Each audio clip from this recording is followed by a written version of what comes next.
emails and questions we receive from parents begin with something like this statement. My husband and I have been struggling a great deal in our marriage, mostly over parenting issues. We've specifically been struggling with our 13-year-old daughter who told us she is gay. Spouses are struggling in their marriage, and it's often because of disagreements in parenting approaches or in issues like this that they're facing with their children, which they're not sure how to handle. They'll tell us things like, I feel my husband is too harsh and he feels I'm too lenient. I know my spouse cares about our children and is trying in his own way to do what's right, but he's driving them away from us and from God. My wife is being too permissive, and when I tell her this, the arguments begin. My spouse is overly harsh in the way he speaks to our children. I don't believe in divorce, but I'm not willing to lose my children over this. But parenting challenges aside, there's also a growing concern for children and parents during this seemingly complicated and confusing time where as a society, we're trying to redefine things as basic as sex and gender. Are our children being caught up in these societal shifts? Can things like suicide, depression, or even being gay become a trend? What are the statistical chances a child could be gay? And how do we respond to that if they are? What are the best ways to approach issues like these with our children and to effectively deal with them when they arise in a way that prevents unhealthy parent-child relationships? And what's the most psychologically, emotionally, spiritually, and mentally healthy approach for our kids? If you have children and have had any concerns about these and other issues, then don't miss this important episode. If you enjoy this episode or any of our episodes, would you please do us a favor and leave us a review on Apple Podcasts or at our website, podcast.extraordinaryfamilylife.com. When you leave us a rating and a review, it helps to make this world a better place by getting this podcast into the ears of more parents. Parents are the molders and shapers of the future generations. We all need all the help we can get to be the best people and the best parents we can. Families with thriving parents raise thriving children who grow up to have a positive impact on their own families and communities, which leads to better nations and a better world. So you can have an impact by taking a minute to share the podcast with someone who will benefit from it and by leaving a rating or review. And make sure to follow us on Instagram if you're not already. You can find us at World School Family or at greg.denning. Thank you so much for listening.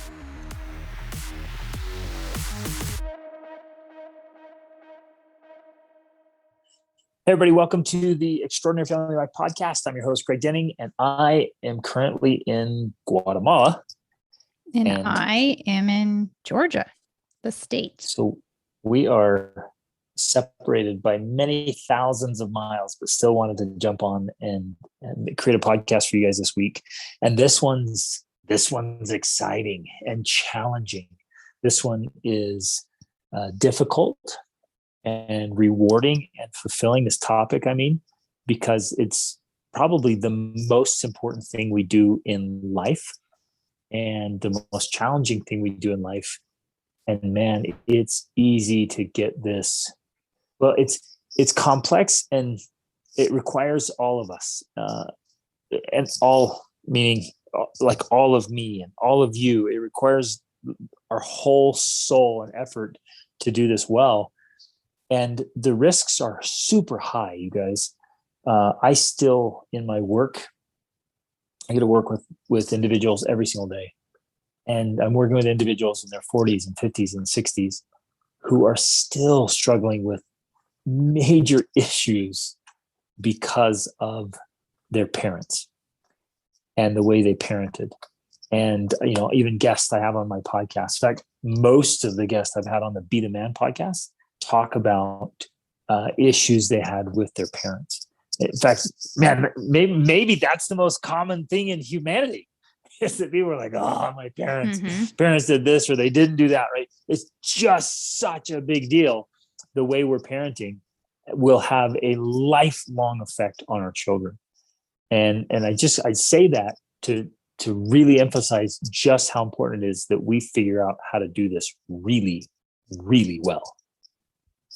Well, because, for one thing, that's a lot of pressure there, like your children are going to be dealing with the way you parent for the rest of your life.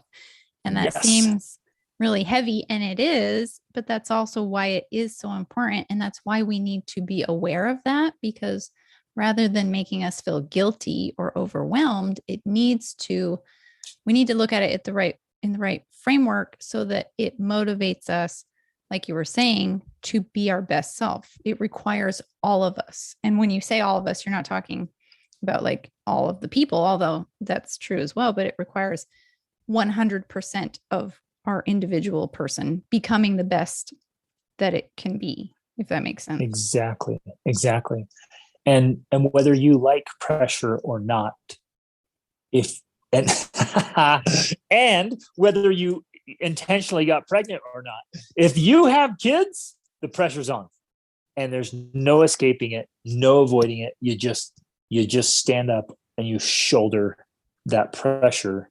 It's like I tell my clients, I tell my kids, like, yeah, we eat pressure for breakfast and a little extra for dessert. We like pressure because it drives us to be our best. It drives us to rise.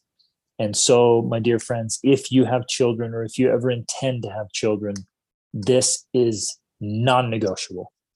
And I mean that in the full sense of and full weight of that meaning. It is non-negotiable that we figure out how to do this well. Right. I don't even know how to emphasize this enough. Like the deep pain and the wounds, open wounds and scars of people I talk to all the time, from youth to older adults, from the things their parents did or did not do, is, man, it is astounding and painful and dead serious. So we kind of start with a bang here to really emphasize how important this is. There's just no getting around it. None of us can escape it. None of us can afford to take it lightly. You can't be like, well, I'll do my best and hopefully it works out. Like, that's bogus. That's just a cop out.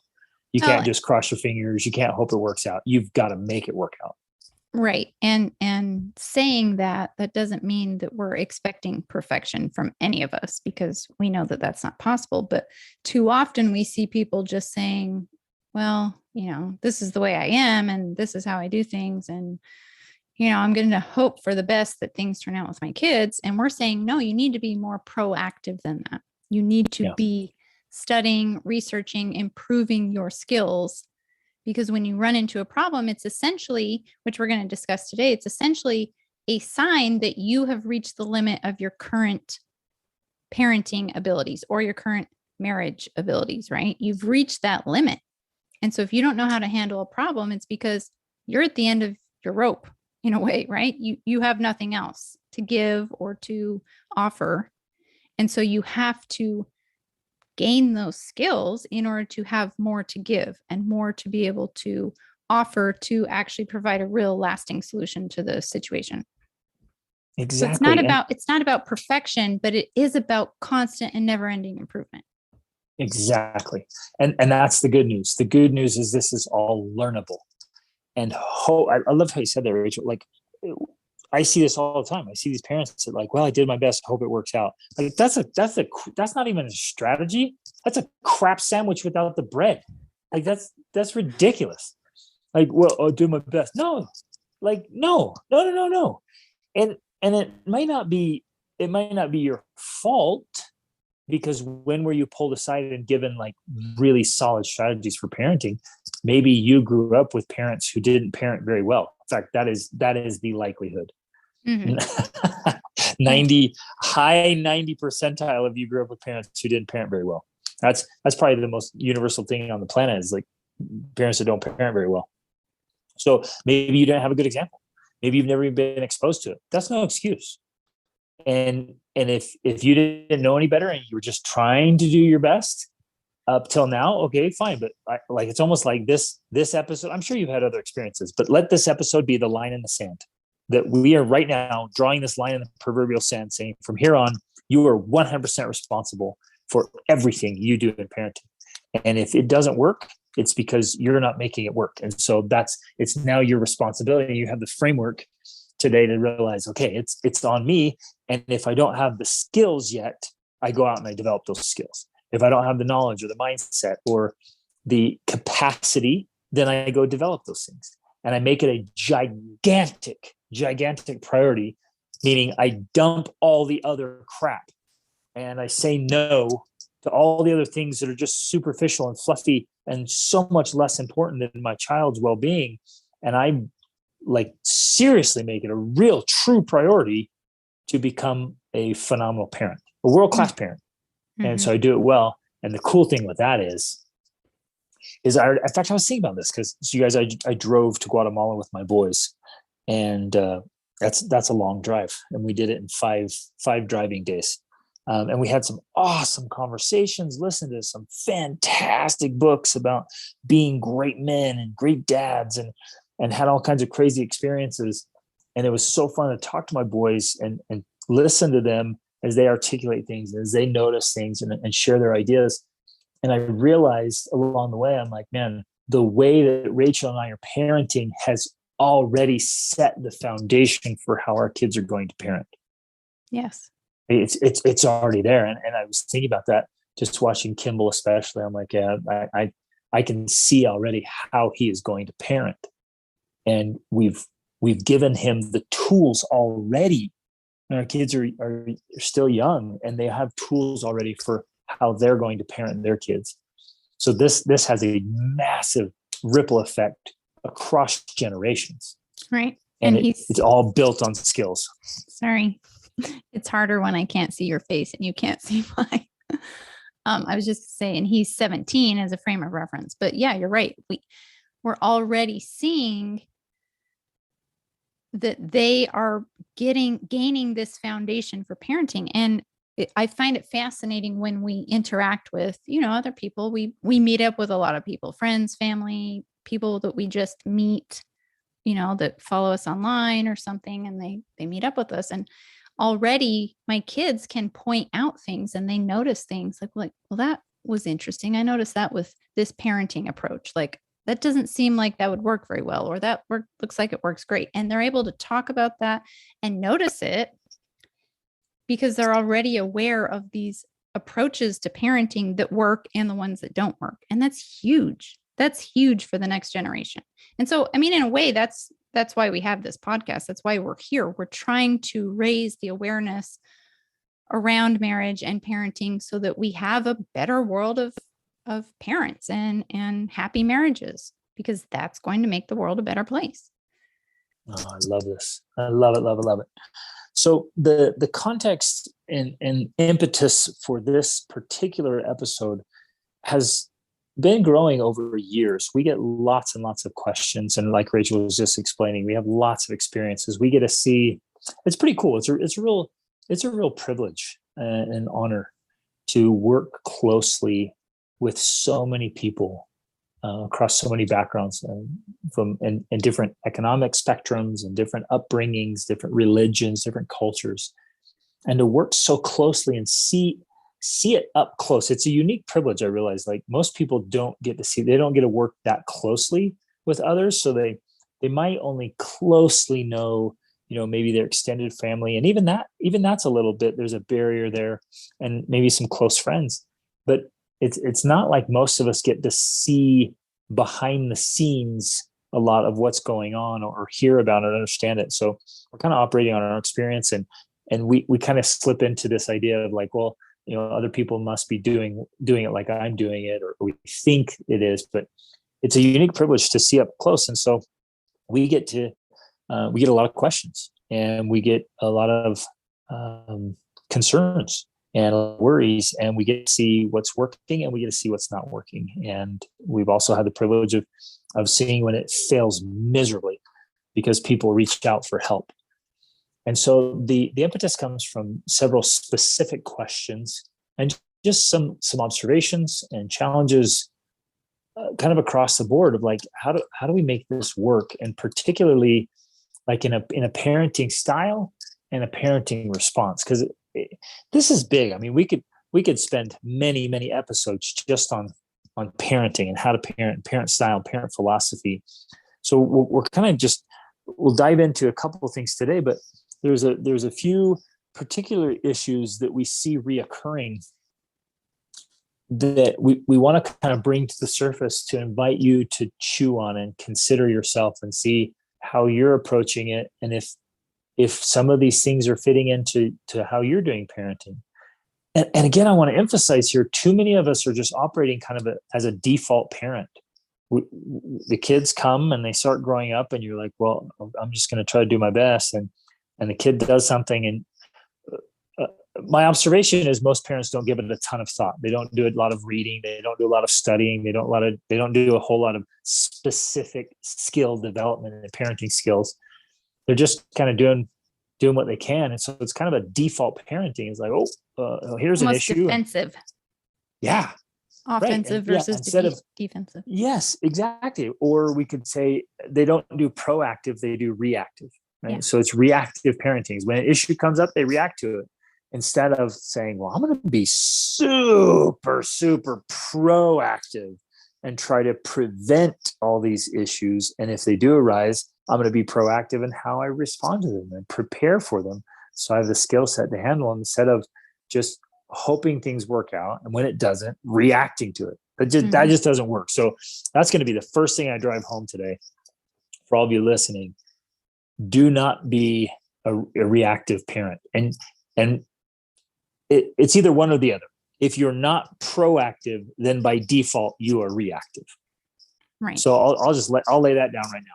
If you are not deliberately working on your parenting skills and deliberately trying to prevent stuff, build those relationships, and there's a lot there. If you're not working on that consistently and vigorously, so much so that it would hold up in court, not like, oh yeah, I'm working on it. Oh yeah, I'm doing this. Like, no, would it hold up in a court of law that you are deliberately working on your parenting skills? If not, then just by default, you're a reactive parent. You're just waiting for things to happen and then reacting to them. And that just won't work.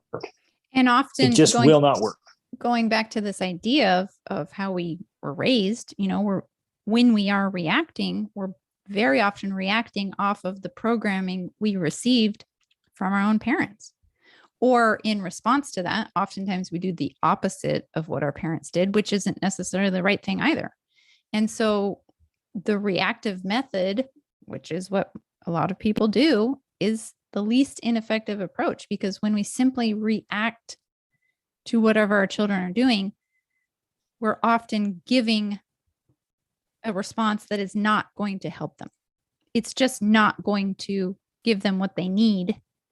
And so you're not going to see the resolution you want. You're not going to see the development of your relationship that you want. Like, just so much is missing. There's so much potential being left on the table simply because we react instead of carefully considering and then being proactive about our responses or the actions we take.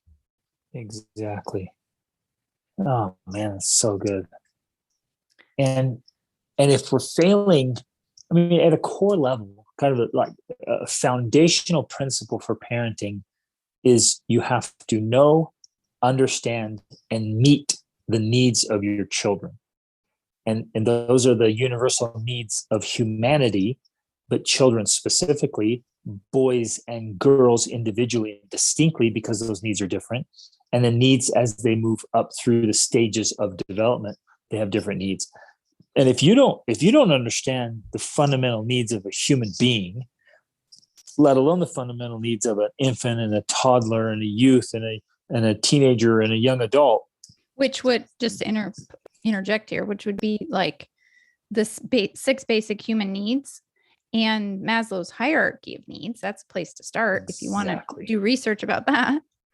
And we actually did episodes on those, you guys. In fact, I think I did 5 episodes on Maslow's hierarchy of needs. And I know I've done some episodes on the six human needs. So if nothing else, start with those podcasts. And so we break that down like that is at a bare minimum, like the basic fundamental thing. And I see that all the time in my observations. I see that when parenting and the relationships, I'm like, these parents have no earthly idea that their kids have these needs. And so the needs aren't being met. So the kids reach for some kind of vehicle, and it's not always a good vehicle. It's just any vehicle to try to have those needs met. And it's often self-sabotage and causes more problems. And it's all because their needs aren't being met. And the needs aren't being met most often because the parents don't even understand that there is a need and how to meet it. Well, because the parents, they don't understand about the 6 human needs or Maslow's hierarchy of needs. And so very often, again, layers upon layers, the parent's own needs as an individual are not being met. And so because their needs aren't being met, they're also responding and reacting in ways that are destructive to the relationship with their spouse, with their children, because their own needs are not being met. And so they're using those things as their own vehicle to meet their needs, but it's often destructive. Whoa. Man, Yeah, you're right. there's a lot there's here. there's a lot, layer upon layer. If your needs weren't met as a child or a youth and they aren't being met now, then you're showing up as a mere fraction of a whole being. You're not whole. You're a fraction, and so you're showing up as just an empty shell of yourself into the parenting situation. Mm-hmm. So I guess there's another fundamental principle. In order to parent very well, you have to be whole, healed, and whole. And so I know we're throwing a lot at you, and you listeners are probably feeling massively overwhelmed already. But okay, that's parenting. So be it. Like this is the way it is. There's no alternative. Well, there are alternatives, but they suck. They all suck, and they all fall short of an ideal and what's possible. So we're just going to kind of lay out here honestly and with love of like, no, this is just what needs to happen. You've got to get yourself whole. And then you've got to be meeting the needs of your children, your spouse and your children, and the two of you together working on this. So, man, there's a lot here. And like you were saying, I understand that for a lot of people, this can sound very overwhelming or very terrifying. But the reality is it's actually a very fulfilling process. Mm-hmm. Like it's worth every price. It really is magical. So it's magical. Go ahead. It's not something that you want to resist, though that might be your natural inclination. You embrace it because it will bring you the greatest joy in your life by embracing that journey of developing yourself and healing yourself. Exactly. And so don't shy away from it. Don't pull back because it seems like a lot. Lean into it. Lean into all of it. And just start chipping away at it. Start working on it.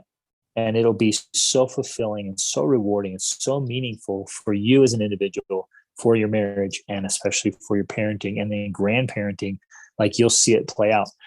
Just yesterday, we had this sweet family come over and visit here in Guatemala at our place. And she has 13 children. Her parents are still alive. And she has 13 grandchildren and 4 great-grandchildren. And like it was, and she brought like a lot of her kids and grandkids. It was a lot of people here. And it was just so fun. This beautiful little Mayan lady, and her broken Spanish, because she speaks Cachiquel, and or Quiche, I can't remember which one. And I just saw generations, right? 13 kids, 13 grandkids, 4 great grandkids. Her parents are still alive. So like, I just saw these generations, this beautiful family. It was awesome to see all that. And she looked at me, she's like, well, how old are you? And I said, well, I'm 44. And she just starts laughing. She's like, oh, you're so young. Oh my goodness, you're so young. You're so young. And I was like, this is so cool. I get to see right before my eyes, these generations. And like, and get a vision for myself. And I told her that I'm like, yeah, I can't wait till I have great grandkids. Right? I'm not even close to having grandkids yet. And I can't wait to have great grandkids. And I told her I want to live to be really, really old. And she said, oh yeah, that's great. You're going to do it. And it was just cool to see this long-term picture. And that's part of what we're talking about here. We're playing the long game, right? The really, really long game. I'm not just trying to make it through the weekend. I'm not just trying to get through this particular instance with this particular child. We're playing the long game, right? And it's challenging. And each kid is unique, and each kid has their own unique challenges. Right. And some kids are super easy, man. And some are not. And some are super hard. Right. But I want to share something and emphasize it. Those of you who've been listening for a while, you kind of know our story. I want you to know, especially if you're new to us, and just remind all of you if you're not, we did not come from like this idyllic background. I want you to know that. In my childhood and youth, had my dad who bailed, and then 4 stepdads. So I got to see 5 men trying to be dads to stepkids. That's tough, man. And so I got to see that before I left home at 16. And then I got to see in bad neighborhoods. And I don't remember I don't think I lived in many good neighborhoods, but I did get to stay with some really good families and some really rough families. And I got to see that up close. I was in the home. I got to see it and feel it and watch it. And that happened for years. And then all through the years, people invited me to come stay with them and be with them, spend time with them. And then I was in homes, and then I went international, and I was invited to be in homes and stay in homes and live with other families. And so I've seen all of this, and I came with the challenges of my own youth. Like, I had all the wounds and the scars and my needs not being met, and the insecurities and the fears and the doubts and all that stuff that I had to go through to get whole myself. I had a crazy temper. I was insane. And I had to completely drop that. In fact, I did before I even met Rachel. I dropped that because I knew that would negatively affect my marriage and parenting. So, and I share that just to let you know, like, wherever you're coming from, like, if I can do it, you can do it. And I went through this process. So I guess I'm saying I'm not asking you to do something that I wasn't willing and didn't already do myself. This whole process of getting whole and healed myself so that I can be a better parent, and then going through these needs and meeting all this. So I didn't come from this wonderful background with amazing parents and life was perfect. And so it's easy for me to keep parenting. Most of what I learned early on was what not to do, which actually, it actually worked quite effectively. There's just, you can make a list of what not to do. I mean, it's easy to make a to-do list, and it's also easy to make a not to-do list. And I think you should make both lists. Yeah. I think that's a valid approach, to literally sit down and say, okay, maybe I don't know what to do as a parent, but can I make a list of what not to do? And I think all of us can do that. So that's definitely a place to start. I love that. Oh, yes. That's an easy start too, babe. You just, okay, well, yeah, I'm not sure what to do in the situation, but I'm dang sure what not to do. And oftentimes don't do that. Oftentimes we get that from things we are doing. We've done it and it doesn't feel good. It doesn't feel right. And we're like, you know what? Like, write that down. I don't want to do this. And you may not know what else to do instead, but that's a starting point by acknowledging, no, I don't want to do that. What can I do instead? And that's another place you begin, is by starting to change the questions you ask yourself. Instead of like, why do I always do this? Well, that's not a good question. Better question is, what could I do instead? What better options do I have? And so then you start looking for those solutions. Exactly. And I think that's a perfect lead into another principle we want to share here.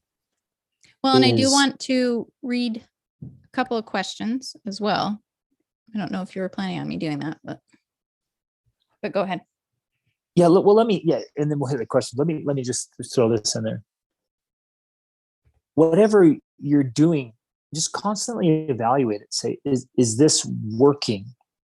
Is it bringing value to the relationship and to the child? Is it serving its purpose? Is it working as a parenting philosophy? This one kills me, because I see so many parents that they're just so committed to or married to some parenting philosophy or strategy, even though it doesn't work. It doesn't work at all. And even if they have big families, I've watched this for decades. I've been paying attention. I've been paying close attention, because at 16, when I moved out, I was like, okay, I'm not doing what my parents did. I'm going to be an awesome parent. And so I started noticing. I've been watching very, very closely since I was a teenager, and I've been taking notes. Like, so basically for 30 years, I've been watching very, very closely, because it meant so much to me. And so I've been watching people, and no joke, they'll use the same pathetic strategy that does not work on all their kids, and they just keep using it. And sometimes even know it's not working, but they're like, well, that's how I parent. or that's the way I'm doing things, and it doesn't work, and they keep doing it. I don't know why.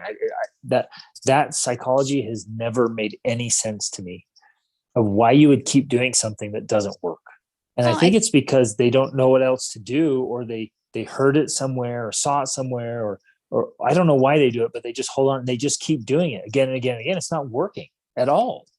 I think sometimes why they do it is maybe they saw a parent that did it. And sometimes I've seen where one strategy will work with some kids and not work with others. And either they saw it work, maybe it worked on them as a child. And so they thought, oh, well, that's what I'm going to do. It worked for my parents on me, even though it didn't work for your siblings, and it doesn't work on your kids. And so I think they hold on to those things as like, well, this must work because it worked in this one situation. And that's one of the things we're talking about. This is the part of proactive parenting that you need to be aware of. One strategy could work for one kid in a certain situation, but that doesn't mean you just play that key for the rest of your life, right? As a parent, It doesn't always work. You have to adapt and change and do things differently according to the situation, according to the child, according to a lot of things. Like it's dynamic. It's a dynamic process. It is not static. Yep. It's ever changing. Yep. Oh my goodness. If we could just pound that one home, what Rachel just said is so important. It is always dynamic. And so the key to successful parenting is always adapting. And don't you dare hold on to anything that may have worked in a situation or with a certain child. Like that doesn't mean anything. If it worked with them when they were 11, it may not work when they're 13 or 23. Mm-hmm. Or if it worked in this situation, you're like, oh, that worked. I'm gonna use that card again.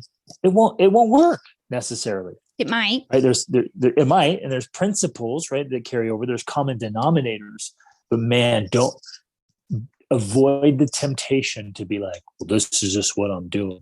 Or I saw this work one time, so I'm going to just push that, because it may completely backfire. And in many cases, what we're going to talk about later, it actually produced the exact opposite result of what you want. Exactly.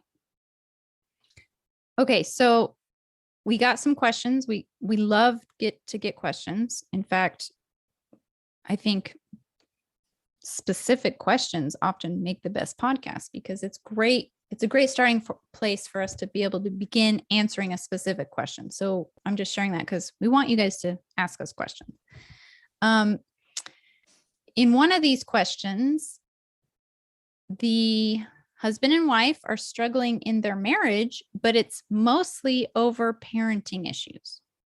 Specifically, which is very common. Yeah, which is very common. I mean, there's a lot of things to struggle with in your marriage, but parenting issues is definitely one of them, because you have differing ideas, you have different backgrounds, you have different approaches, you have your male and female, that plays into it as well, right? Men versus women.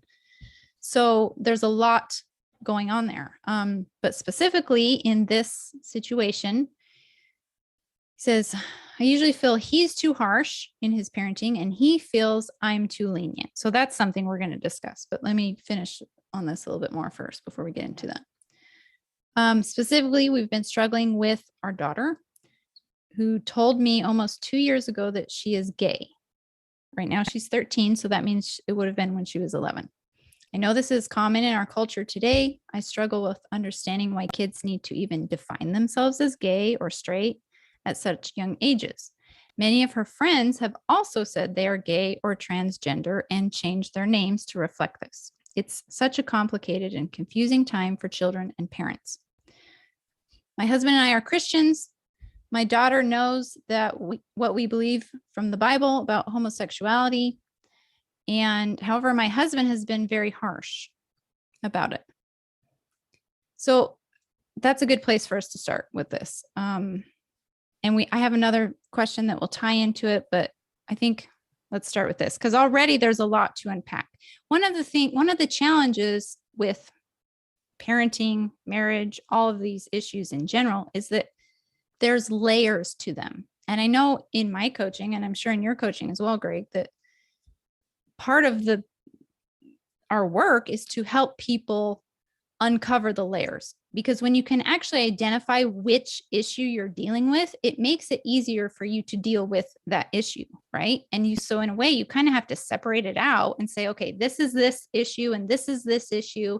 Because sometimes you'll spend a lot of time talking about one thing, and then you realize that's not actually what you're talking about. You're talking about this. It's not the thing. Right. Exactly. And I know that happens a lot, especially with women, but I think in the relationship itself that can happen a lot, where you feel like you're talking about this. Or one of my coaching clients, like, she felt she was getting in this argument with her husband, or this disagreement over the landscaping. When you uncover that, you realized it wasn't about the grass and the flower beds. Really, it was really about not feeling heard or validated or, like, trusted. And so when you begin to understand that that's what it's really about, then you're able to have a different conversation, so you can actually get to the heart of the issue, instead of like, well, wait, I thought you wanted the grass, or whatever it is. And so it gets confusing unless you can separate it out and get clear about what issue you're actually dealing with. Yes. And so, thank you, Rachel. So many issues. You guys, please listen to this and hear this. Let it sink in. So many issues are not the issue. They are merely a vehicle to meet a different need, right? It's a symptom. So yes. It's like it's symptom management. It's a symptom of a bigger problem, or it's the effect, but not the cause. And so there's, everybody's out trying to work on the effect while neglecting the cause. We're like Thoreau said, we're hacking at the branches while, he said there's thousands hacking at the branches while one is going to the root of the problem. And It's the same thing. So we're hacking at the issues, but that's not the real issue. It's just a vehicle. It's a symptom of the other issue. So we have to be able to see that in ourselves, in our with our spouse, and especially in parenting. Yes. Yeah. So okay. Go ahead. Can I hit some fundamental philosophical things here, right, just around this particular thing? And it's thank you for the question, sincere observation, and you step back and you see, it seems like, oh man, these are hard, confusing, difficult times, and I understand why you would say that, and understand why it seems like that. But if you take a step back and say, actually, no, it's not that confusing. It's really not that complicated either. And it's not that difficult. The challenge is, if we don't have a solid foundation and a solid framework, and we don't have good strategies in place, then yes, everything gets confusing and complicated and difficult. And we make it really, really hard on ourselves. I would say most parents, and this is a bold statement, but I believe it in my observation, working with thousands of people across 5 continents, most parents are operating in chronic self-sabotage. They're making it way, way harder than it actually is, or that it ever needs to be. And so as I was, listening and feeling the question, I was also thinking, I'm like, my kids aren't at all confused. They're not confused at all. And it's quite simple. And I know in the question too, she said, I know it's a common problem in society. Actually, it's not common at all. Now, it's getting talked about like crazy, but it's actually, there's only a tiny percentage of people that are in some kind of either homosexual or transgender or whatever that is, like any one of those letters. The letters, LGBTQ. and I'm going to say that. I'm going to say, okay, I'm going to use these words. Don't misunderstand me though. I'm going to use the word abnormal, because it's not normal. So normal would be heterosexual is normal, because it's 96% of society or more. And this isn't like a judgment statement. Yeah. Now, so saying abnormal is not a judgment statement. Mathematical. It's just, it's an abnormality, because it's it's a tiny percentage of people. And so like the whole human race exists because of heterosexual behaviors. In fact, the whole animal kingdom, almost every living thing on this planet is here because of heterosexual behavior. And of course, from a scientific viewpoint, that's the norm because that's what reproduces life. Yeah, that's the only way it works. So if a bulk of people went homosexual, then there's no perpetuating the species, and the species goes extinct. In fact, that's nature's way of making bad ideas go extinct. I'm going to be that bold. It's like you can't perpetuate that. It can't. Homosexuality can't continue because it can't reproduce, and so it dies. Well, right? But interestingly enough, because I've also heard Jordan Peterson discuss this, and he's interviewed several, multiple gay people, transgender people, and discussing it together. One of the things they've talked about, because Jordan Peterson does the big five personality test. And it's something that's well researched and documented and peer reviewed. And in those big five personalities, there's actually one of the personality types is openness. And openness is also associated with creativity, looking at the world from a different viewpoint. But one of the things he discussed is a lot of people that are homosexual are also very high in openness. And so part of his theory and what he's discussed with people that are gay and transgender is that, if you were to talk about it in an evolutionary viewpoint, then you would think, oh, homosexuality would go extinct because it doesn't work. Well, it may be that having a percentage of people that are very high in openness, which would also equal a percentage of people that are homosexual, leads to art and creativity and culture, like these different aspects of our culture that are beneficial in small amounts, but in large amounts would, obviously lead to other issues like the extinction of the species. So it's not that it's something that's can't be possible or not be beneficial in some way, if that makes sense. But going back to this idea that the norm is still going to be people that are low, they're either in the middle on openness, if you're talking specifically about the big five personality trait, right? Because there's people on all levels of that spectrum, if that makes sense. Does that make sense what I'm talking about to you even? Yep. Okay. Yep. And I guess I want to emphasize here is like, sometimes we get thinking, oh my goodness, it's so common. It's everywhere. It's a huge problem. It's like, no, it's not. It's really not. If you just go pure percentile, and let's give it a little more range. Let's say it's 4% or even as much as 5%. That's still 95% of people are heterosexual. And so it's not just pure percentile. It's not that common. But it seems common, and it depends on who you're around and where you are and what you are choosing. And yes, it is a choice, what you're choosing to be engaged in. And so like, in order to be successful in life, we have to have very strategic engagement in certain things and very strategic disengagement in other things. So we don't have to participate in all the tribal functions and all the social conditioning and social expectations and all the things going on in society. We don't have to participate. Now, we can be aware of them, and we can be very well educated, and we can be integrated. So we're not talking about living in your little hole and, like hiding from the world and what's happening in the world and keeping your children away from all those evil people. We're not talking about that at all. I think that's actually very, very poor parenting strategy that I see a ton.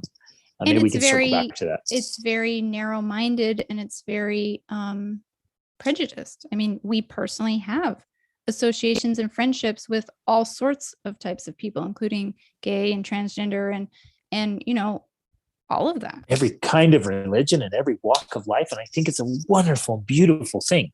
And that makes for a well-rounded individual. So there's another principle right there.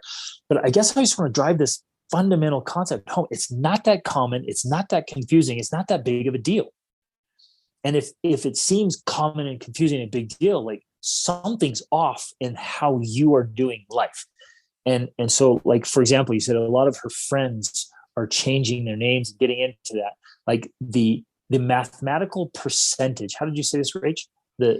the chances, because it's such a tiny percentile of people who are in that category, the mathematical percentage or possibility, the probabilities that she has multiple friends in her group that are in the 3% of the population is it's borderline impossible.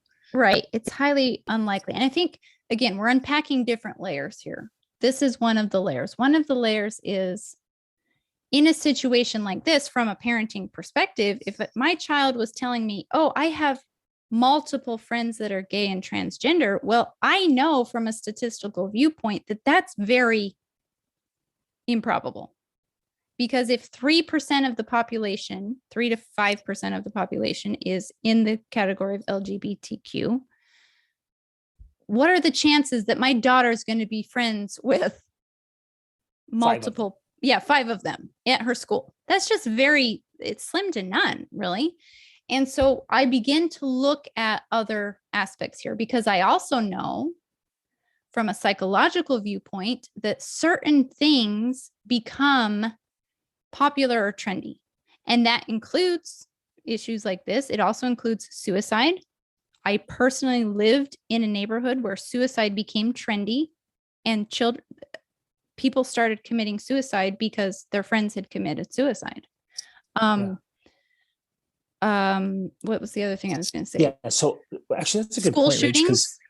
Yep.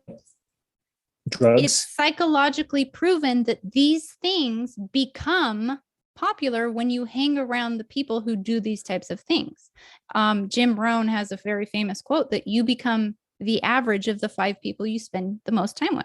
So if you spend time with people who are depressed, you're going to become depressed. If you spend time with people who are violent, you're going to become violent. If you spend time with people who think they're gay or transgender, you are likely to think you may be gay or transgender. Now, that doesn't mean that in some cases it's not the case.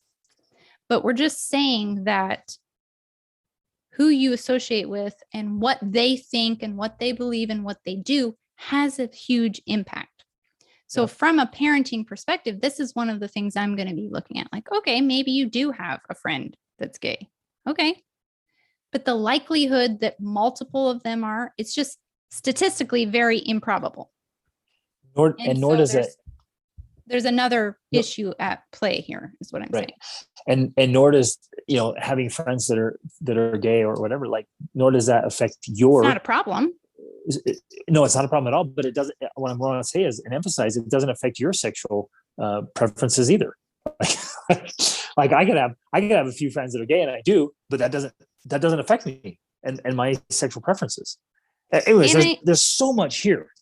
Yeah, and I do understand what she's saying, that because it is becoming something that is more, and this is the viewpoint she's coming from, it's becoming something that's more talked about. It's becoming something that's more trendy, if we want to use that word. It does feel complicated and confusing, especially because from your viewpoint, especially if you have this myopic, zoomed in view of what's happening.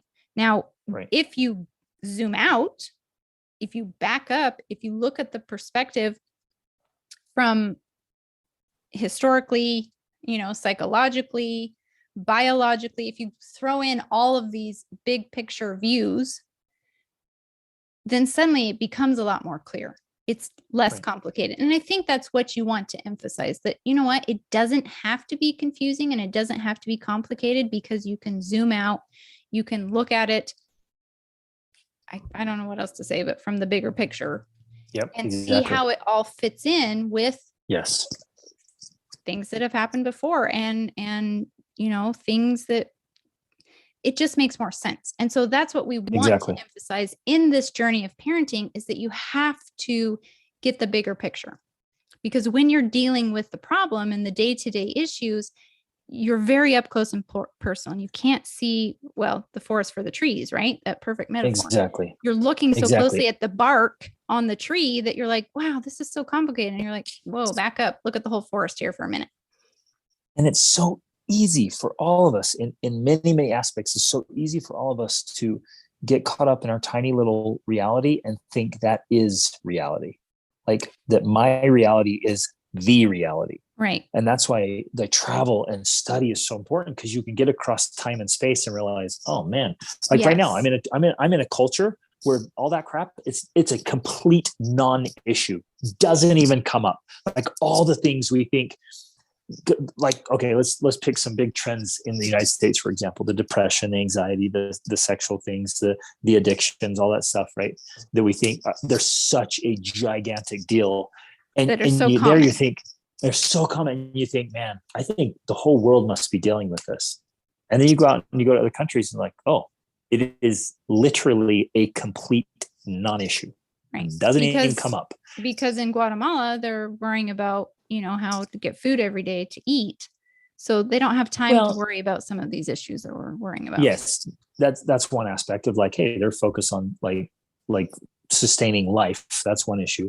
But the other one is like just the whole family network here is like, it's not a nuclear family, and it's not this, bizarre kind of social conditioning we have in the United States where it's very peer dependent and very separated into groups, age categories, all this stuff. It's very much the whole family's integrated in the whole culture. And again, there's pros and cons, but it's just an entirely different social structure. And so when you step out and you get integrated in something else, you're like, oh, wow, okay, it's not a global issue. It's a social issue. Well, and you can see that with small town. Let's say you live in a small town and everybody in a little small town has this problem. Like where you grew up, that was a perfect example. When I met Rachel, I learned about all these suicides that were happening in her neighborhood. And it just became this thing. And I mean, it's just happening again and again and again. Every like few months, it seemed like there's another suicide. And if that's your reality and you don't expand beyond that, you just think, dang, suicide's a huge problem for all youth. No, it isn't. Mm-hmm. It was in those environments. And then you start looking like, what's causing this? What's toxic here? What's not working? Right. And then you can get out of those things. So it makes me think of, because you mentioned kind of in passing about, our kids not being confused. And I think part of the reason that they do have a lot more clarity is because of this advantage that they have. We have taken them so far to somewhere between, depending on the child and the age, 20 to 30 countries or more. I think our 17-year-old has been to like 36 countries. And we've lived in Latin America. We've lived in Europe. We've lived in the US and in lots of different places. I mean, we've moved countless times. So they've seen youth and adults and children interacting in different situations and societies and cultures and religions. They have this bigger picture view so that they don't get locked into and tied to these peer dependent relationships that tend to skew their viewpoints and their thinking, which in a situation like this, from this question, that is one of my first, I would say assumption, and my educated guess here is this is part of the problem. You're living in a situation where this daughter's friends are pretty much her entire world. And if you need to, well, I would actually recommend that you read a book like Hold On to Your Kids. I think it's by Gordon Neufeld, where he talks about this peer dependence. When our kids become peer dependent and begin viewing the opinions of their peers as more important than the opinions of their parents, which in this situation is definitely happening, well, then they're going to be more concerned about what their peers think than what their parents think. And so if their friends are thinking they're gay or transgender, well, that's what they're going to do too, because that's what teenagers do. It's the blind leading the blind. This is what's happening. And so if you don't remove the child from those types of situation and give them more perspectives of the world, well, then they grow up in their little corner of the earth thinking that this is how things are, when it's not. It's just how things are right there where you are. And so, and again, like all of these things, circling back to a previous point, they're all symptoms or vehicles of a problem and other needs not being met. so anything outside of like healthy, the body wants to be healthy, the soul wants to be healthy, the mind wants to be healthy, and it wants its needs met, right? And that's the standard. It wants to be healthy and alive. Anything outside of that, any unhealthy behaviors are usually, it's a symptom or a vehicle that needs are not being met. And so you see a lot of these behaviors among youth or even adults or children, whatever. It's often stemming from some deep insecurity, some deep fear, some need that's not being met. And when the needs aren't being met, like things get off. And it's true again with the mind, the soul, the spirit, the body, whatever. The body wants to be healthy and will be extremely healthy if it's taken care of. But you put it in a toxic environment, give it crap, junk food, garbage food, whatever, don't exercise it, stick it on the couch and leave it closed in, not getting sunshine. All of a sudden the immune system breaks down and you're sick. All of a sudden you just think, oh man, life is just a lot of illness. Well, no, it's not.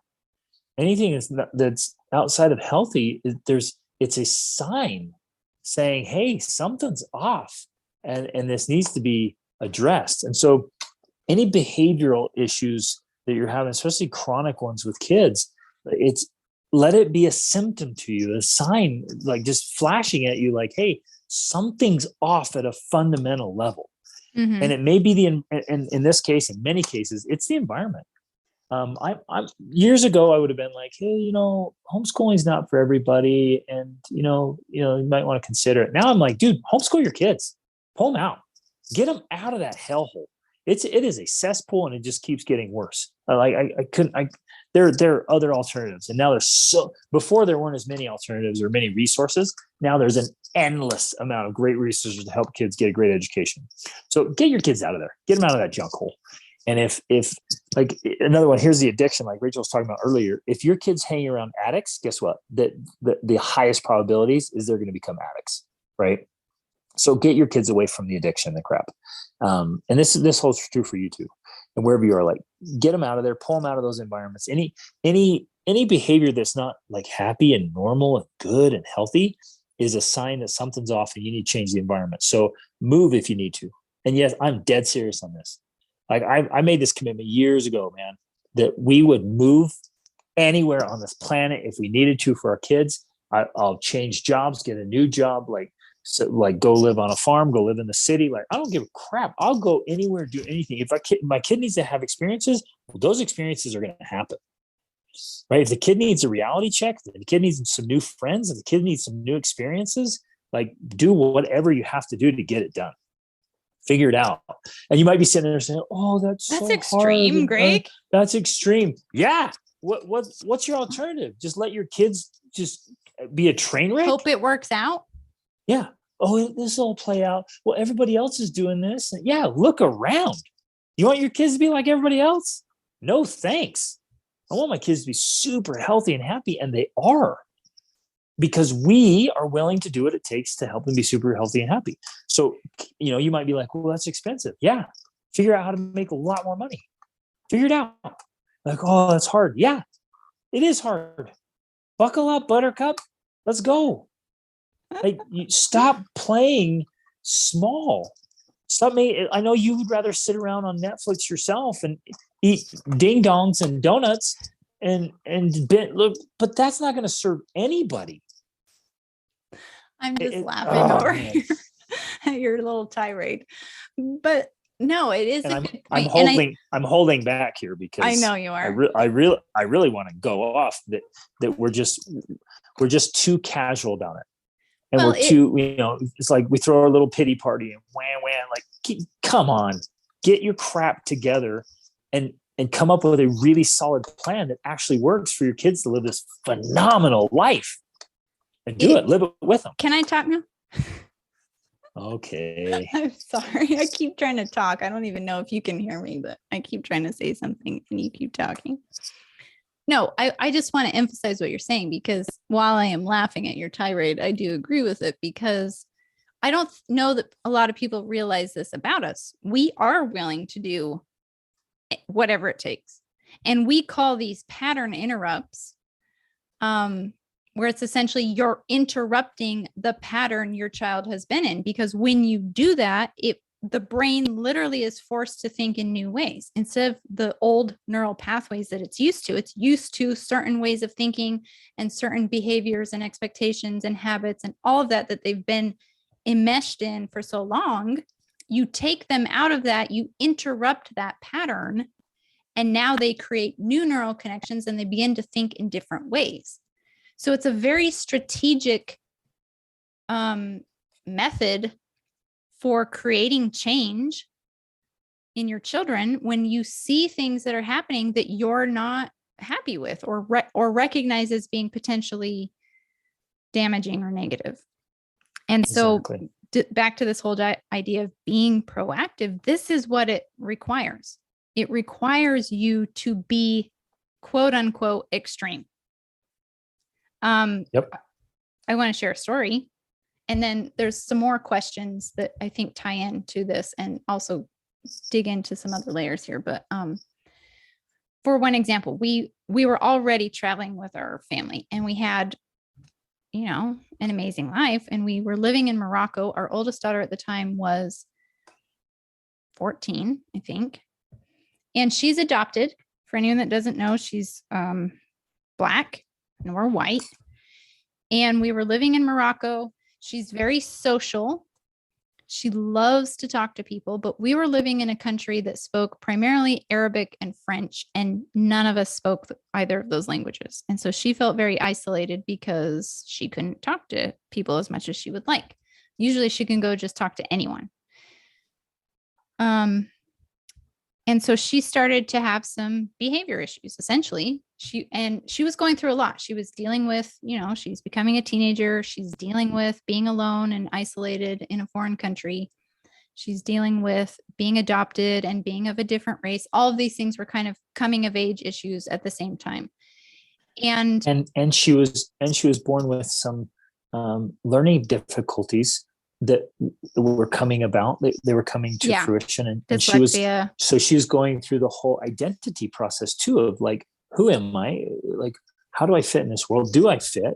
My adoptive or my biological parents got rid of me, and my adoptive parents are different race, and adoption, identity, learning things, different. I mean, she was going through this whole process, and it was pretty intense. And so the behavior issues, again, they weren't symptoms. The issue. Exactly. They were symptoms. Right. And so one of the things that we, again, ended up doing as a pattern interrupt was, at the time we had this wonderful woman that would come over and she would cook and clean for us. And her name was Aisha. And she spoke mostly Arabic and maybe a teeny bit of French. And you knew a teeny bit of French. Like, it was mostly sign language. She spoke very, very little French. Yeah, we were playing charades. It was awesome. Yeah. But somehow through the charades, we said, hey, can our daughter go spend the night with you at your house? Right. I think she had offered before and we weren't too sure. But then because she was struggling with all of this, we thought, okay, let's have her go do this. And so she took our daughter. And when she left after, cleaning for us, she took her with her, and they went and they walked around and they went to Jem Al Fana, which is this really 900-year-old market in Marrakesh. And she bought her dinner. It was actually snake on a stick. And then she got some henna tattoos on her hands for her and just all these different things, and then took her to her house. And her house was basically 1, maybe 2 rooms of concrete. She had a teeny little hot plate for cooking on. There was a curtain that was the bathroom and shower. There was it was like a bucket of water, and there was a hole in the ground that was the bathroom. And there was 1 couch. That was it. And they gave Kaya the couch. Couch is a generous word. Yes. They gave Kaya the couch to sleep on, and Aisha and her daughter, who I think was close to Kaya's age, or maybe a little bit older even, slept on the floor. And they didn't really have a door. They just had a curtain that hung up, but there was a big gap underneath the curtain and all night the wind was like blowing in. And they offered to give Kaya a blanket. At the time, she's like, oh, I'm fine. But then of course it got cold at night, and she was like, I should have taken that blanket. But she said all night, these orphan children would just come in to the house and they would just find a spot to lay down and they would just sleep in Aisha's house. And in the morning they got up and Aisha like fixed their hair and maybe made them a little bit of food to eat or whatever. And, Kai didn't sleep very much that night because it was rough. She was sleeping on a couch without a blanket and it was cold and windy. But she came home a completely different person. Her attitude changed like that because she had this perspective, this change of perspective that, wow, yeah, I'm dealing with all of these things. I'm not even sure how to articulate all of these things as a 14-year-old, right? But my life is so easy compared to that. Compared to these orphan kids, compared to living in a one-room cement block with a couch and no door. But she's like, I have an amazing life. And so she had this sense of gratitude despite all of her challenges. It didn't mean her challenges went away. It didn't mean we still didn't have to work on solving them, but suddenly she had a different perspective about them. She had a better attitude about them. And she was a more willing participant in solving the problems rather than feeling like she was the victim, if that makes sense. So this is an example of how pattern interrupts can be huge in helping you to solve issues with your children. You have to be able to get them out of whatever they're stuck in, which we sometimes call the drama triangle. We have to get them out of that and into something different so that they see things from a new perspective. They see it in a different way, completely new. And that needs to be like one of the tools in the tool bag of parenting is on a consistent basis, help your kids have a reality check and a new perspective. It was so amazing. So she left saying, oh, my life is so hard. I have so many problems. She came back saying, wow, my little problems are Mickey Mouse problems. Like our life's amazing. So you leave saying, oh, my life sucks. You come back saying, wow, my life's amazing. And that's just a great example of a reality shift. And we all need that because it's so easy. Again, I want to keep emphasizing this. It's so easy just to get thinking, oh, this is the way things are. This is the way kids are. This is the way youth are. This is the way people are. And really the probability is that's just the way they are in your current reality, in your socioeconomic state or location, right? If you go somewhere else, it's not like that at all. Mm-hmm. And you find it, but you start thinking that it's universal, but it's not. Exactly. It's not at all. It's a totally different situation experience, and you have to get your kids out of that, and you have to get yourself out of that, right, and break free from those things. So that's a big part. The other part. Let me just emphasize that. Sorry, let me just emphasize that for a minute. It's so hard when we can't give each other these visual clues here. I think what you said there is so important because oftentimes we don't realize that the real issue we're dealing with our children is an issue related to where you're living. It's a societal issue. It's a community issue. It's that location issue. And we are speaking from experience because we've lived in so many places where we've been in one place where a kid had an issue. And then guess what? We moved and that issue went away because part of the problem was that we were in a certain location. And so sometimes when you forget to look from the bigger picture, you think, oh, this is just our challenge. And it's like, well, maybe it's that challenge just because of where your kid's going to school or who they're hanging out with or where you happen to live. And you have to be willing for the well-being of your child to do quote unquote extreme things and get them out of those situations if that's what's best for them. Exactly. And that's get them into much better situations. Right. And that's not, I know some people would view that as like, well, that's just running away from your problems. Well, no, because if you're an alcoholic, you shouldn't go hang out in the bar and say, well, I'm not going to run away from my problems. I'm just going to sit right here and face them. Right. You put yourself in the situation that's going to be best for your well-being. Yeah. And you should absolutely run away from unnecessary problems. Yeah. Pack your crap and run. Are you kidding me? I have no problem running away from problems that are unnecessary. Exactly. It's so dumb. There's already enough problems. Yeah, exactly. We stick to things like, well, I'm not going to run over. Well, that shouldn't be a problem. It shouldn't even be an issue. And if it is an issue, change it. There's no reason to be dealing with things that we don't have to deal with, right? There's so much we do need to deal with. Why deal with things that are just dumb? It's like one of my coaching clients today. He's like it should just be a given that we all get together and solve all the stupid problems, so we don't have to deal with stupid problems anymore, right?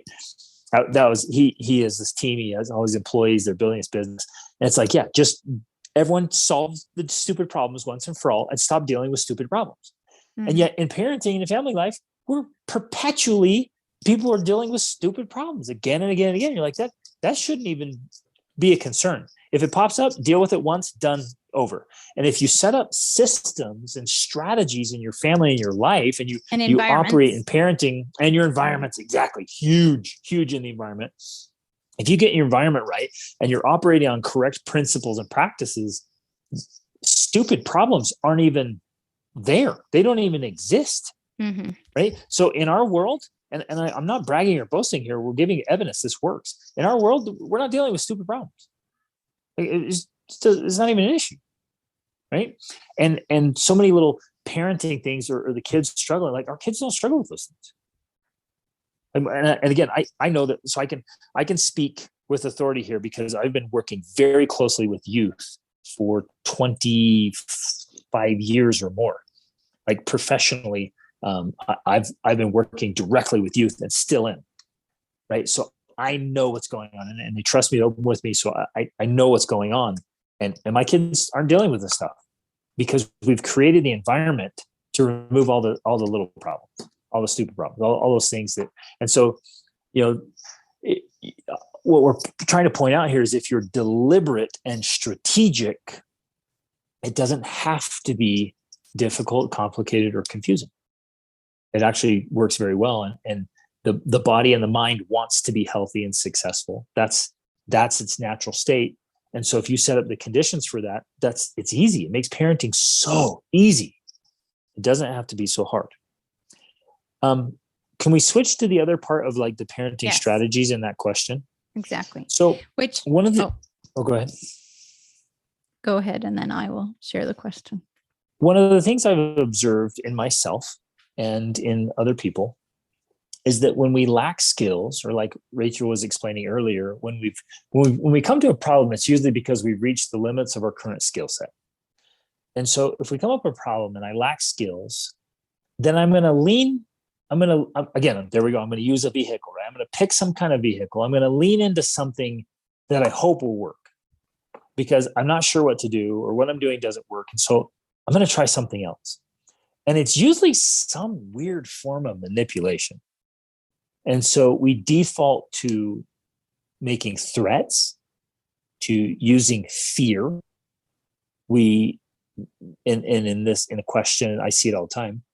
You blame the devil, or you do some Bible thumping, or you threaten your kids that they're filled with the devil and evil and going to hell. And we use these threats, or we try to hold something over them because you lack the skills to be an effective communicator. I'll just be honest, you just suck at influence and persuasion. You haven't earned influence and you're not persuasive. And maybe your relationship bank account is way overdrawn.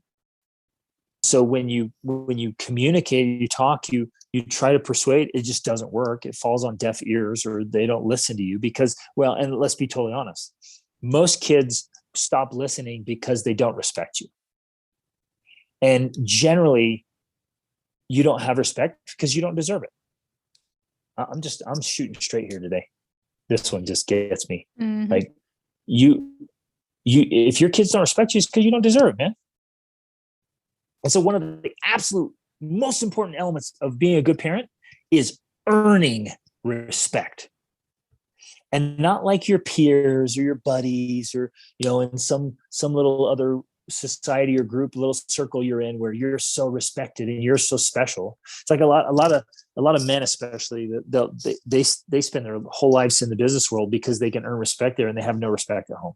They're making tens of millions of dollars or more at work, and they have all these titles and all these accolades, and at home they're just nobody, right? And it's because they haven't earned respect there. So if they don't respect you, it's because you don't deserve it, man. So earn it. First and foremost, if you want to be an effective parent, you have to earn respect and keep earning it. It's never one and done. It's not chronological. You earn respect. Well, go ahead. I just wanted to add that's one of the challenges of parenting, is because we feel like we have earned the right to have respect. We've given our lives to our children since the time they were born. We've been sacrificing so many sacrifices that our kids don't even know about and they'll never know about. And so we feel like I deserve to have this respect because I've given you life and I've cared for you since you were born. I've paid for everything. You should respect me. But that's one of the challenges of parenting, is that, like you were saying, you have to actually keep earning that respect. And especially as your kids get older and more cognizant of you as a person, they start to look at you as a person, not as their parent. And if you're not a respectable person, they don't respect you. If they see you lying or being hypocritical or, do as I say, not as I do type thing, or they don't even respect just you. see you, if they just see you leveling off instead of leveling up, they're just Right. like, what are you doing? You're What not do you doing know? anything with your life. Yeah. What do you know? Yeah. And so we have to keep earning that respect. And that's the hardest part for parents, is to realize that that's actually a thing. You have to earn your children's respect as they get older so that you can actually have influence with them.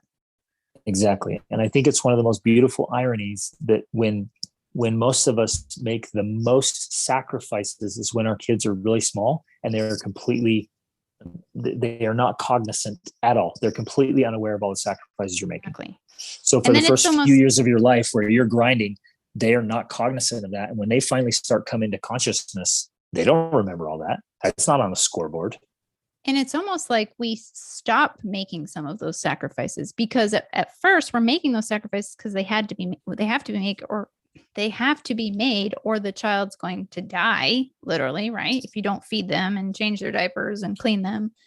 But as they get older and more capable to take care of themselves, we stop making as many of those sacrifices, and we don't start making the other sacrifices that we need to be making. And that's, I think, where real parenting is failing a lot, is that parents have stopped making the sacrifices because they thought, I've put in my work, I've paid my dues.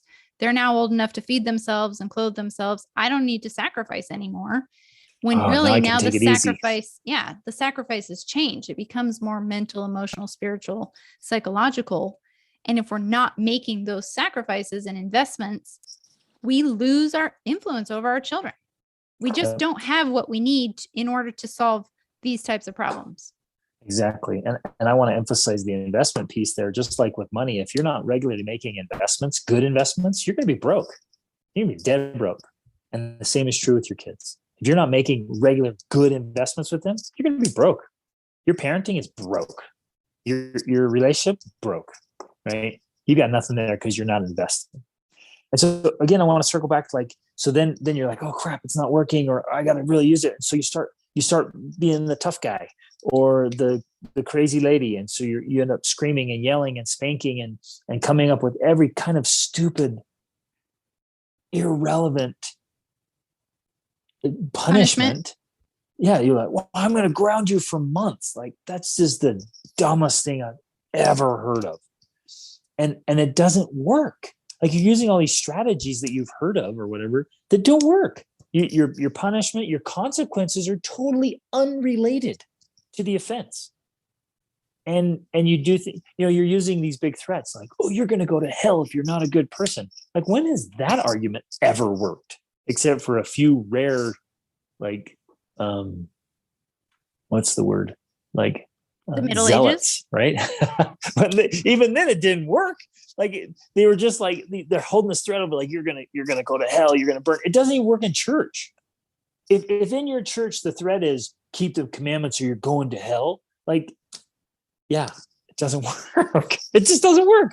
It doesn't work. So you have to learn how to have influence and persuasion, how to explain things thoroughly and well. In fact, so well that your child's like, yeah, wow, I totally get it. And I'm in.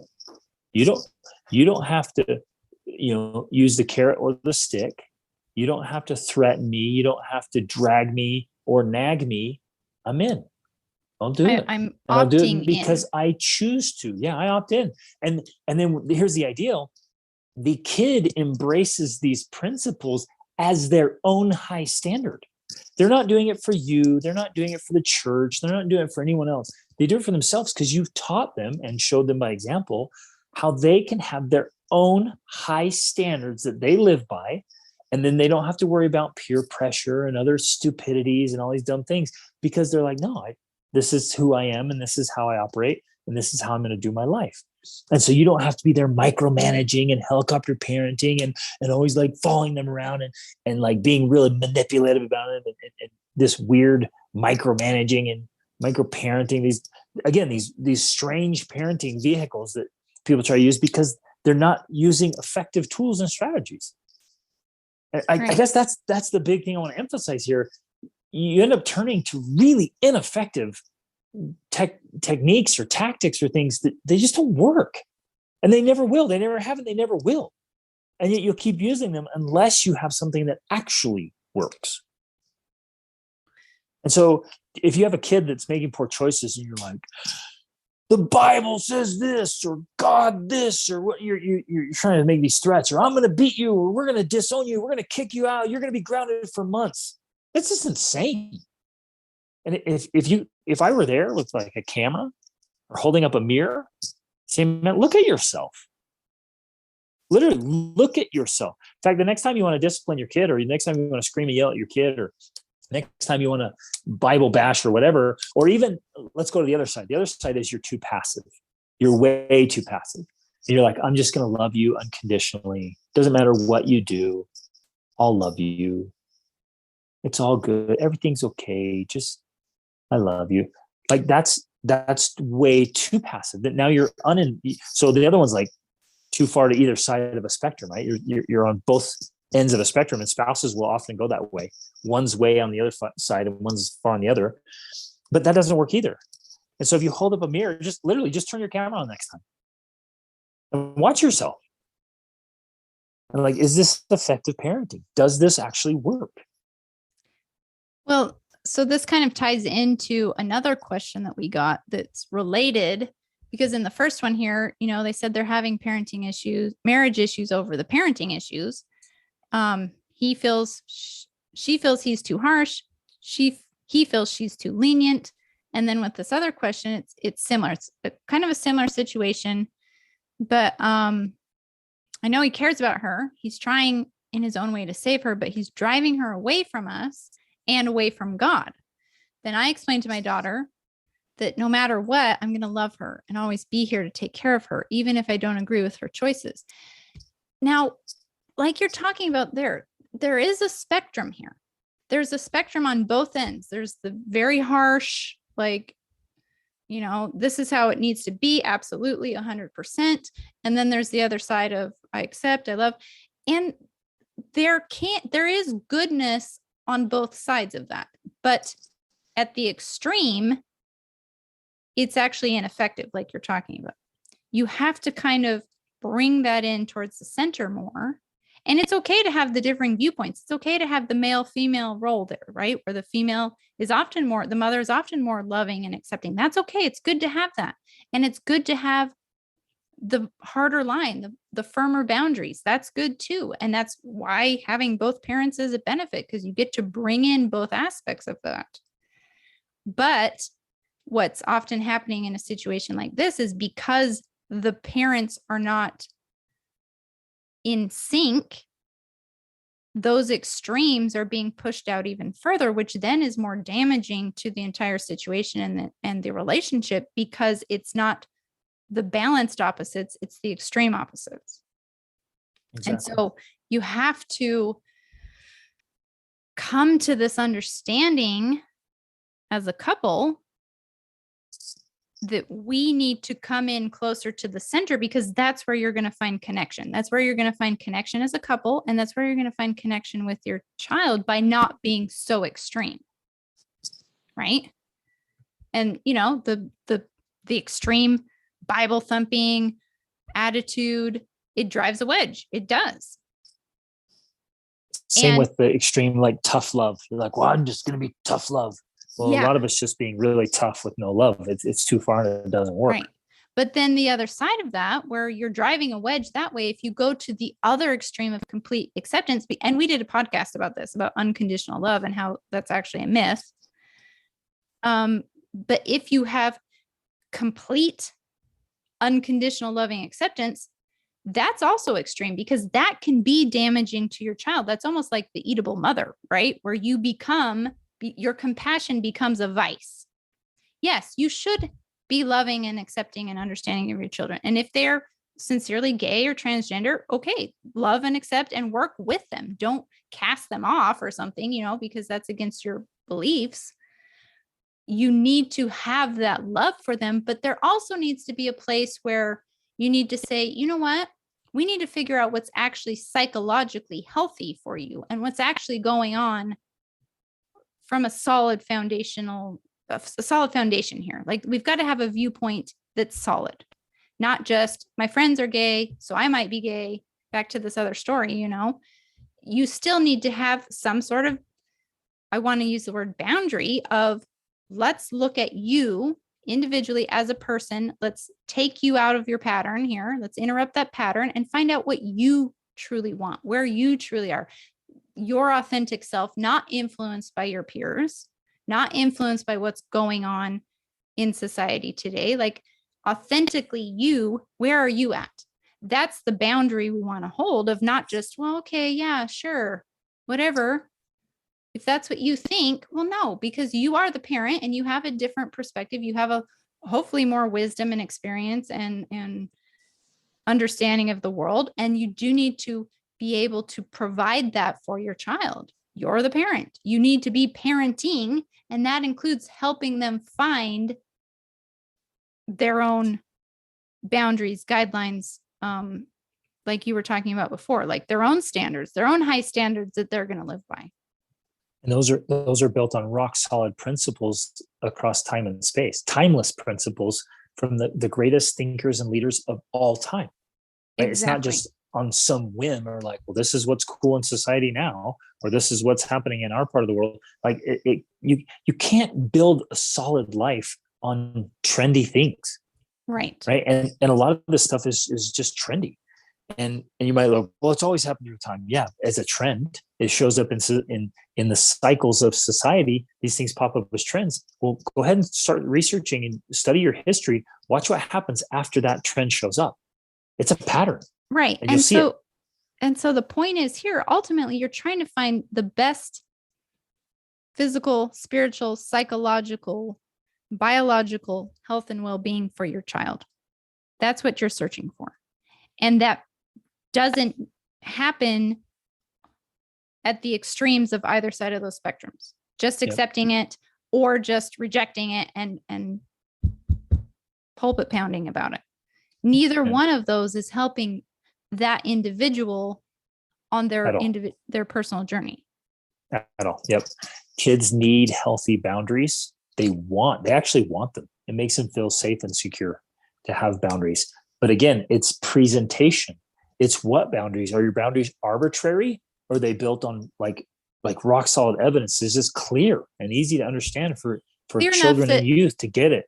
Yeah, clear enough that they can actually understand where you're coming from. And that's going back to some of the things especially our older kids have said, that's something that's always made sense to them. We've given them boundaries, we've given them standards and ideals to live up to, but we've made them clear in a way or explained them in a way that they got it. And they said, yeah, that makes perfect sense. I want to do that.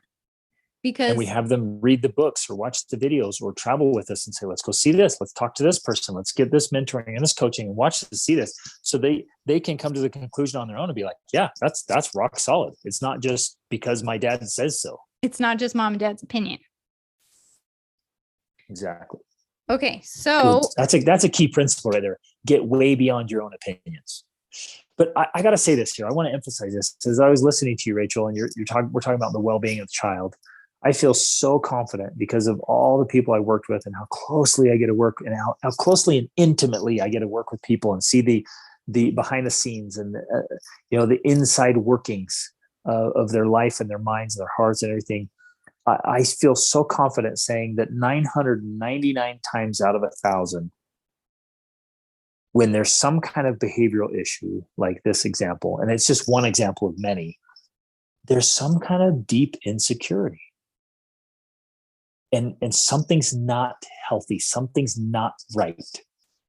Something's off in either mental illness or emotional illness or even physical illness. Like something's off where it's not operating as it could and should. And it could be literally food quality or sleep quality. And again, I've interviewed guys on my Be the Man podcast where we dive deep into like the quality of sleep and how it's having massive behavioral and physical and mental emotional issues. Like so many of these problems are completely unnecessary, and it's all related to breathing or sleep or food.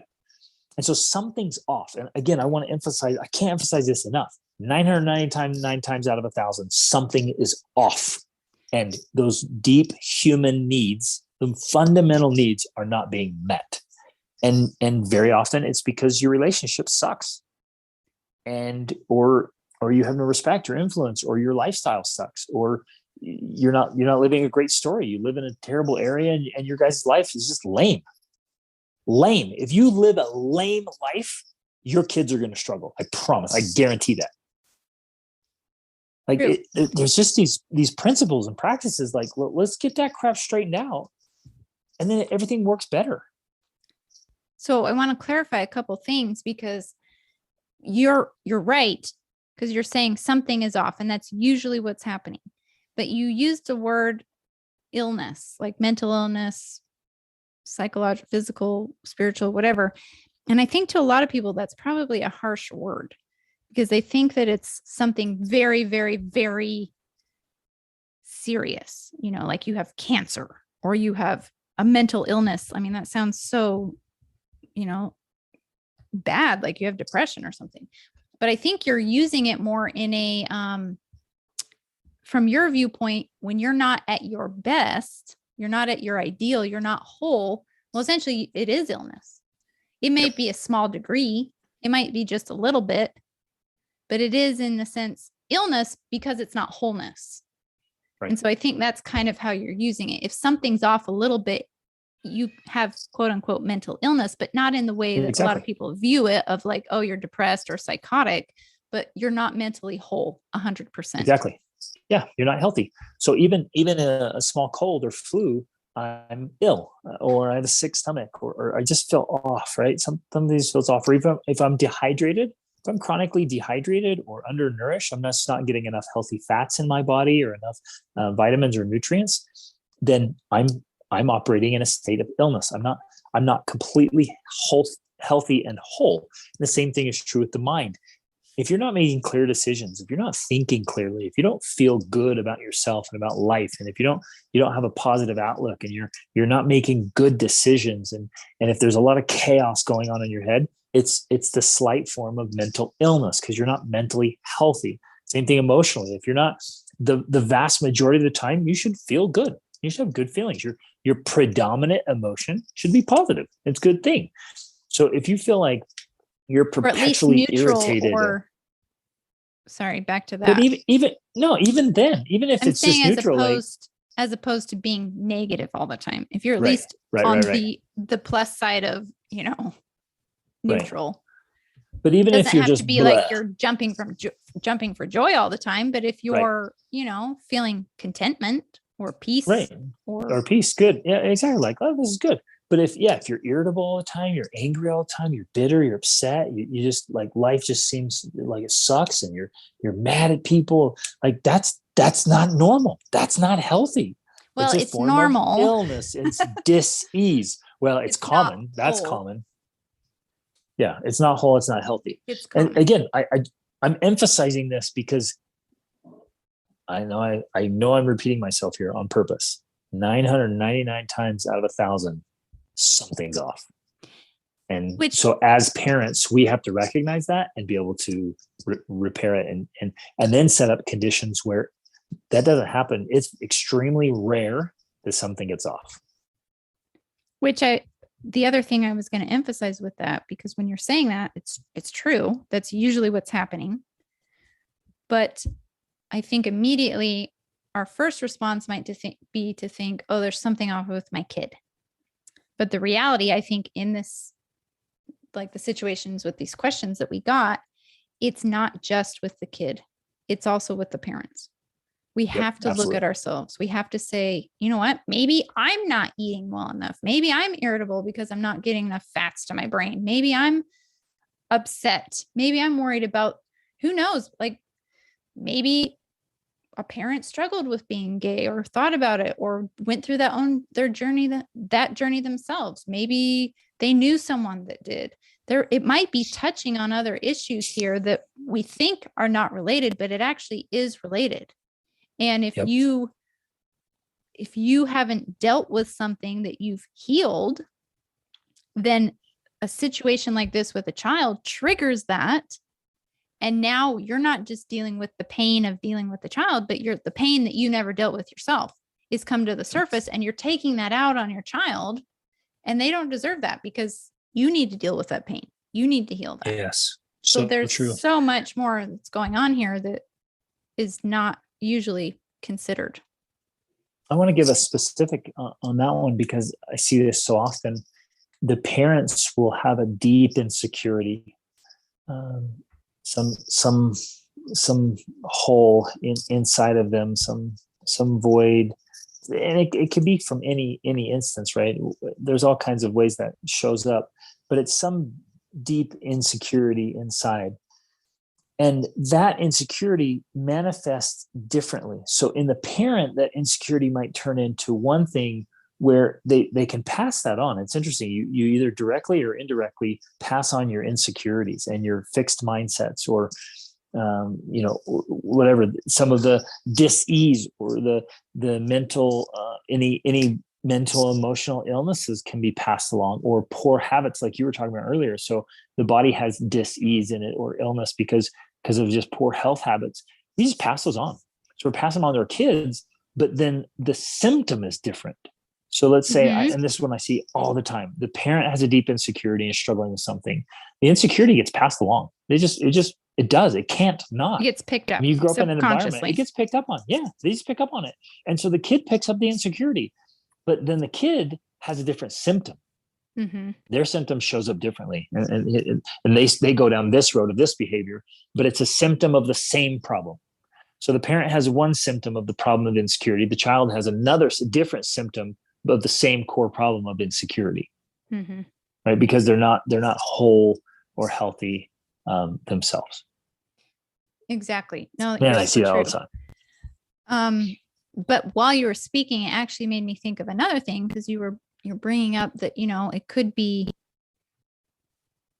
parents are dealing with the same thing in a different way. But another problem, say in these scenarios that we've been discussing today, is that perhaps the parent is responding the way they are because they're concerned about how other people are going to view them or view their child or view their family. What if they find out that my child's gay and I belong to this Christian community and we don't believe in that? Now, what are people going to think about me? And so that's another consideration we have to make is, are my feelings about how I'm going to be judged by others influencing the way I parent my child?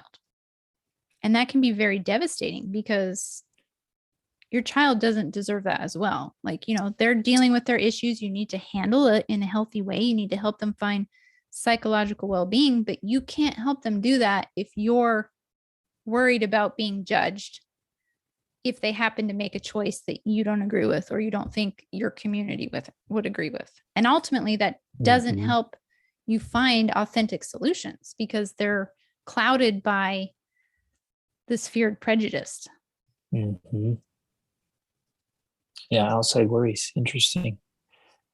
You also reminded me of something else, that many, Rachel and I know personally very well people who they turned to homosexuality because they both observed and experienced really unhealthy, toxic heterosexual relationships. Mm-hmm. And because they grew up with that and then experienced it themselves, they went away from it. They're like, well, that sucks. That didn't work. And so they switch sides, so to speak. And it's just an interesting observation. Like sometimes you as parents, because something's so off in your world, it actually causes our children to react and run the opposite direction, sometimes to their detriment. And so again, there's so much here, you guys. It's so this truly is complex. There's so much to parenting, but we have to be looking at all these things like, wait a minute, how's my relationship? So my relationship with Rachel is a gigantic factor in the quality of our parenting. Mm-hmm. And that you don't always think that, right? But our kids have to see a beautiful marriage and a beautiful heterosexual in love relationship, so they know what it looks like, and we set up the framework for them to have beautiful, healthy heterosexual relationships. You with me on this? Is making sense? Like we have to be modeling this, and it's true with everything. The way I do work, the way I work and show up for my family, the way and here's what I want to emphasize: the way I react or respond. I see men often, they're irritable, angry, explosive. Their tempers explode on their kids all the time, and it makes their kids afraid. It makes their kids so afraid, and it makes them insecure that they're never good enough for their parents, or they're always walking on eggshells, never knowing when they're going to explode over any mistake, unable to really connect, afraid to be honest. This one just is so true. If your kids are afraid to tell you the truth, you've made them afraid. And if they're afraid to connect with you, to be open with you, or if they don't even want to, I hear people say this all the time. It's like, yeah, you gotta connect with your kids when they're little because that's when they want to, and then they once they grow up, they don't want to spend time with you anymore. I'm like, that's not our experience. If your kids don't want to spend time with you anymore, what's off? What's going on? What are you doing? What's your part in that? What role are you playing in that if your kids don't want to spend time with you and don't want to have a close relationship with you? Right? There's so much there. So we've got to be better about how we react and respond and how we show up. Because so much of parenting, it's like I love to use the example of the silent film. If your life was a silent film, what does it show? What would the observers see? And in this case, particularly, if you remove what you say and your parenting were a silent movie, what's the movie? What is the movie? What's there? Show about you? Yeah, exactly. How would people view you or see you? How do your kids view you or see you? Because there's a major part of that. A significant portion of parenting is not verbal. Obviously, the verbal matters and what you're saying matters. So that's one entire element of what you say and how you say it. And that we could just go on that one for a long time. But the other side is just the silent part. Your body language, your engagement, how you show up, what you're doing with your time, what you're doing with your life. If you really are engaged, if you're present. Oh, there's so much here. I love this stuff. But man, it's so good and so important. But I mean, we got to wrap up here because we're going long. But man, this stuff matters so much. And sorry, go ahead. No, you go. Well, I was just going to say, I mean, I feel like we've talked about a lot. We've covered a lot of different things. And one of the reasons that we do that is because there are so many layers. And so often people, they send us questions and they want an answer like XYZ, do that. When the reality is, because of all the layers, you're the one that has to uncover those. You have to, peel the onion, so to speak. And you're the only one that's really going to know which layer you're actually dealing with.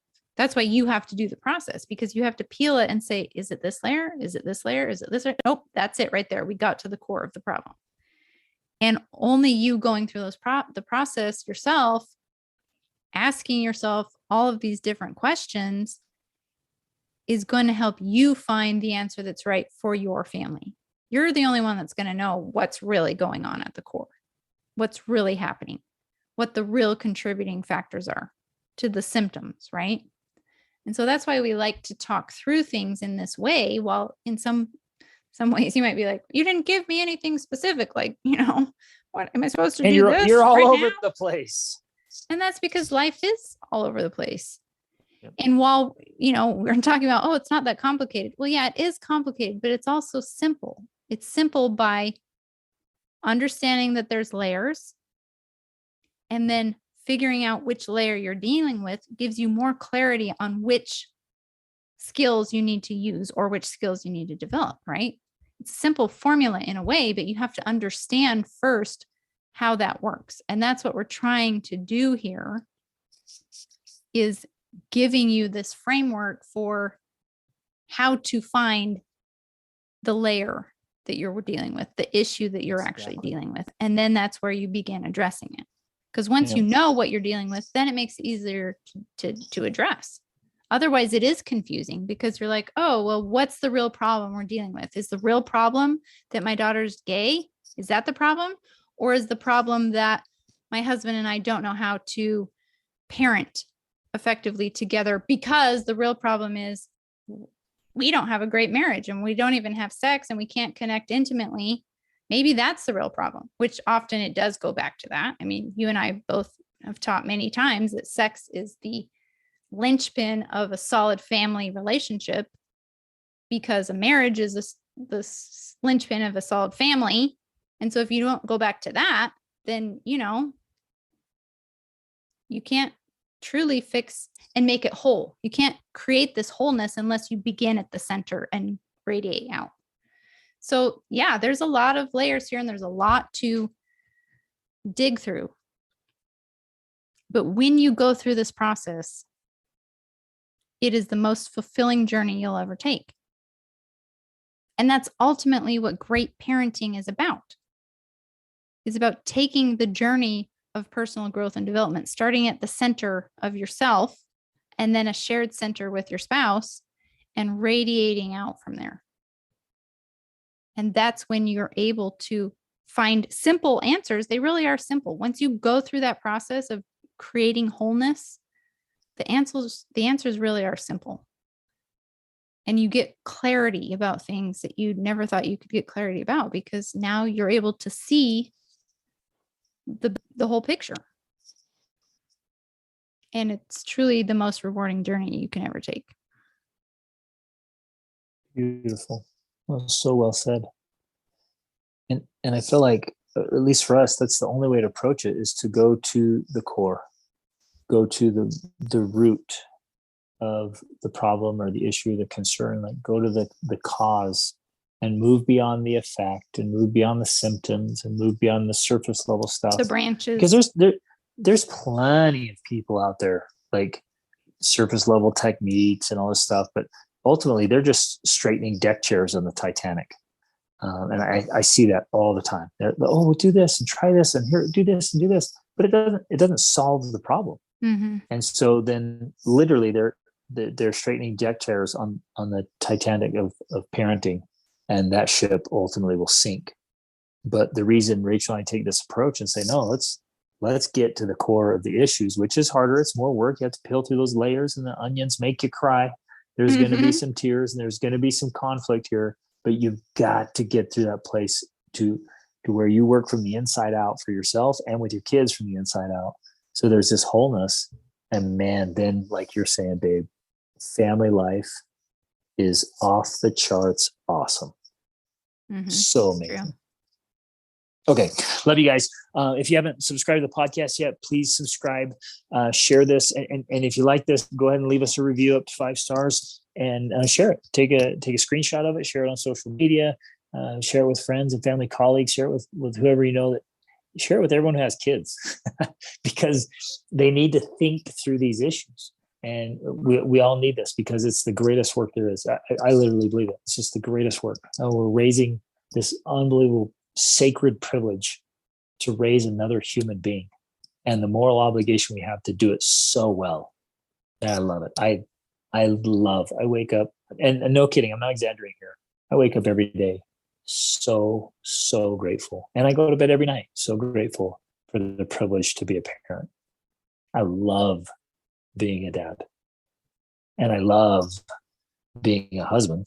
Rachel's the best, and the two of us together, that we get to do this together and work together, and that we're so committed to this. And this is how we started our relationship, our marriage.